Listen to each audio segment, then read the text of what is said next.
Hi there, how is everybody? I'll bet you didn't know that there was a height requirement for trans comics tonight. We've got a hell of a basketball team. My name is Jennifer North, or as I was recently referred to as, Impossible Pussy. I'm not the new Bond girl.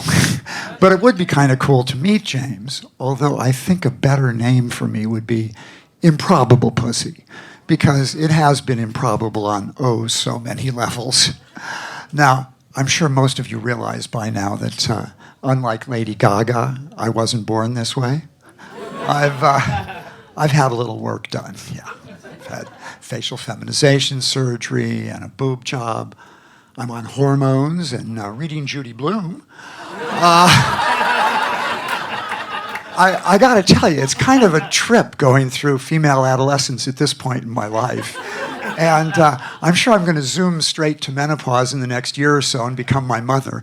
But that'd be okay too, because I'm really enjoying the journey.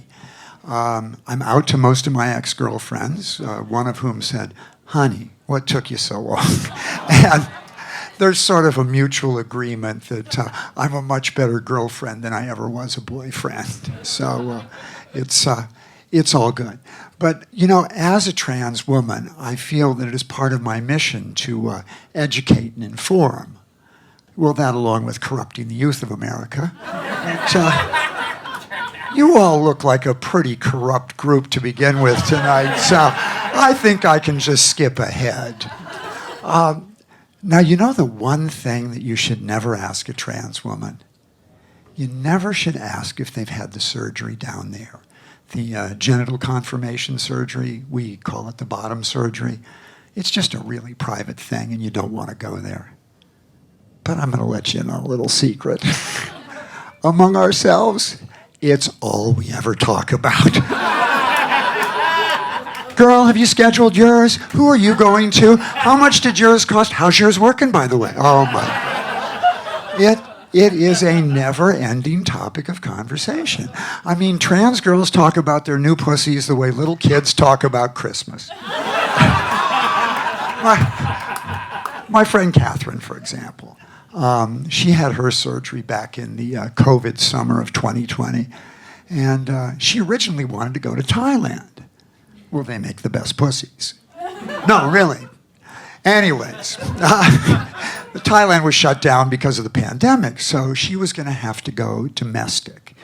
And I knew of, I don't know, maybe half a dozen doctors here who did the procedure, but boy, was I in for an education. I mean, they're closer to 100. And they all have websites, and the websites all have photo galleries.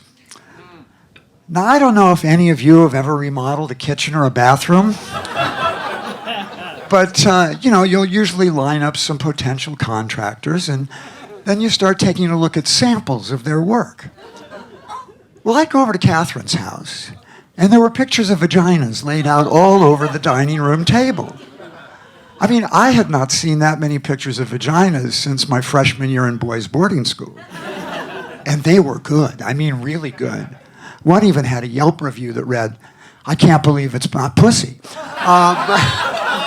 Anyways, she selected her surgeon, not that one, by the way, and went off to San Francisco and had her procedure, and it was successful, and she came home, and her Audi was now an innie, and everything was fine. But about 6 months later, she wasn't really happy with, well, the way the drapes were hanging. So she was going to go see this famous Beverly Hills gynecologist to the stars for a little revision. It's called a labiaplasty. And the interesting thing was she'd shown no interest in men. I mean, none whatsoever. And I remember saying to her at the time, you know, babe, you're remodeling the garage, but you're never going to park a car there. Well, she just smiled, went off and had her procedure.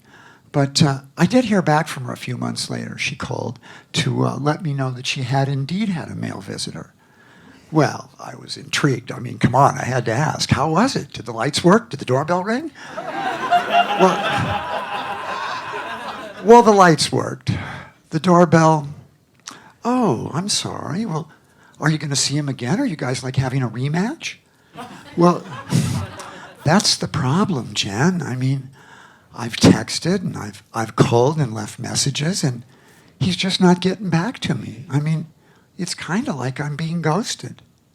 And all I could think was, hey, welcome to being a chick. I'm Jennifer North, the tall willowy one. Thanks for listening.